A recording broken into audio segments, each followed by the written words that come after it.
श्रीकृष्ण जन्माष्टमी महोत्सव आज ठाकुरमाल ग्राम उत्सव मुखर होई उठिछि।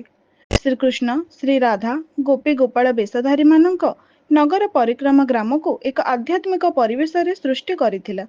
स्थानीय जगन्नाथ मंदिर रे पूजार्चना परे एही नगर परिक्रमा गाँर एमुंडरू से मुंड को जीवा समय प्रति परिवार रे दीप प्रज्वलन सहित फूल चंदन तिलक लगाई बेशधारी को स्वागत संपर्थन करा जायथिला। एही दृश्य बेस मनोरम और हृदयस्पर्शी होइथिला। एही समय श्रीकृष्ण श्री राधा गोपी गोपाल प्रमुख बेशधारी को विभिन्न फल पंचामृत मिष्ठान रे आप्यायित करा जायथिला। एही परिक्रमा को ग्रामर संकीर्तन मंडली स्वागत करी घंटवाद्यर ताले ताले बेशधारी को पाछोटी नेइथिले। जयंतपुर सरस्वती शिशु विद्या मंदिर पक्षर आयोजित यह जुजुमुरा ब्लॉक अंतर्गत घेनुपाली पंचायतर ठाकुरमाल ग्रामवासी एथिरे संपूर्ण सहयोग करथिले।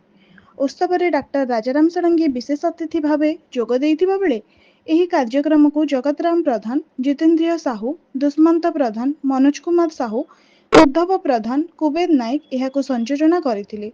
अनुष्ठानर सभापति सरोज कुमार नाथ संपादक रंजन नाथ प्रधान आचार्य सुस्मिता दीप और सह प्रधान आचार्य लीलिमा प्रधान एहाको परिचालना करथिले।